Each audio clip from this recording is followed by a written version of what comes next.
Still got it. Still got it.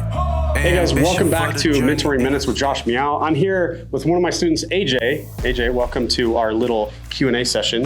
So AJ's prepped a bunch of questions that he wants answered.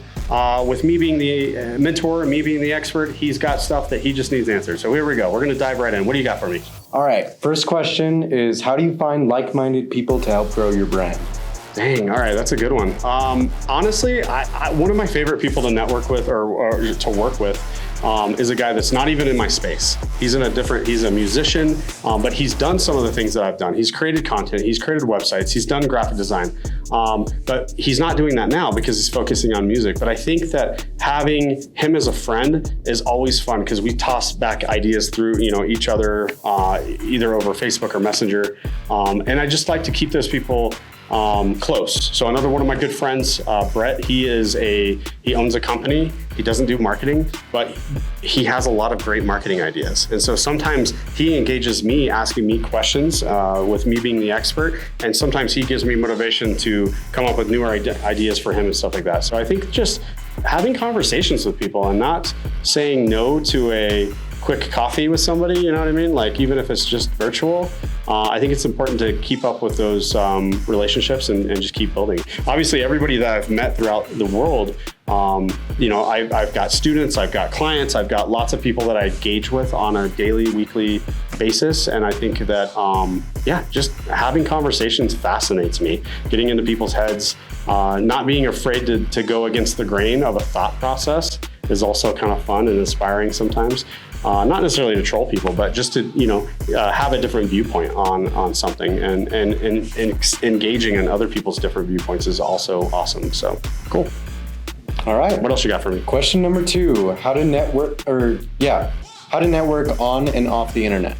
Okay, so networking 101, here we go. I think that as you guys are in the student world, you're meeting other like-minded people that are going into your industry. I think it's very important for you guys to start engaging with each other outside of the classroom and not just in the classroom, whether that's doing pet projects that have nothing to do with what we're doing in school, or just hanging out and having a good time, right? But I think that the networks that you're building now is just the beginning of you guys being able to find people to work with. And so I think, you guys are in a great position to just don't ever, turn down an opportunity to hang out with somebody or to work on a project with somebody. Because you may love that person, or you may, after a couple of projects, realize that maybe I don't want to work with that person again. But keeping the door open is always a good policy. So I think that's, did I answer your question? Yeah, absolutely. All right. Cool. Question number 3, how specific do you need to target your audience for the most effective outreach? Okay, so I think that when you are starting to grow your audience is coming to you for a specific resource. So you do have to have kind of a niche that you are giving to them. Otherwise, they may tune out, right? So if you go down a niche or a rabbit hole and then you change the direction of where you're going as a creative, you may lose people, right? That's not necessarily a bad thing because you're going to start gaining, but it's like starting over, right? So I think by exploring different avenues and different topics in the beginning and trying to figure out where people and why people are coming to you, trying new things at first, and then once you kind of get a feel on what's working, then sticking with those topics and continuing to grow from there is vital. So, all right, cool. Question number 4: what tools help you the most when researching content your audience will engage with the most? The biggest one for me is I feel like my audience wants to come to me for a certain reason, and the same reason that I have other followers or people that I follow. So when I'm researching things that people inspire me on, I get a lot of my ideas from that. So I'm sure at some point I've seen a podcast or a Q&A session, right? So this isn't a new topic, but I think for me to go down this avenue with my audience is an exciting opportunity for them to see me engage with the public a little bit more. Because a lot of the stuff, especially in the classroom, is like so behind the scenes, you know what I mean?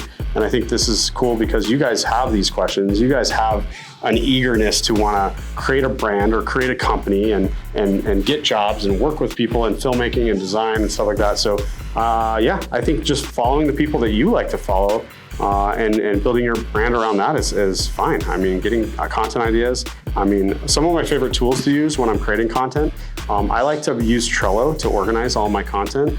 So when I have an idea, it might be in the middle of the night, I'm watching YouTube, I've gone down a rabbit hole of some creator, and I've now watched 15 videos or shorts or something like that. And I think once you see something that like sparks your interest, just being able to have some sort of software, whether it's even a notepad, to write down that idea. Take a screenshot of your TV in the moment, right? Like, I want to remember this. So I use a lot of that, but I organize everything in Trello so I can get all my ideas, and then I can focus on which one we're going to work on that week or whatever. So. Okay, great, cool. And the last question, what are some good ways to make your content more accessible?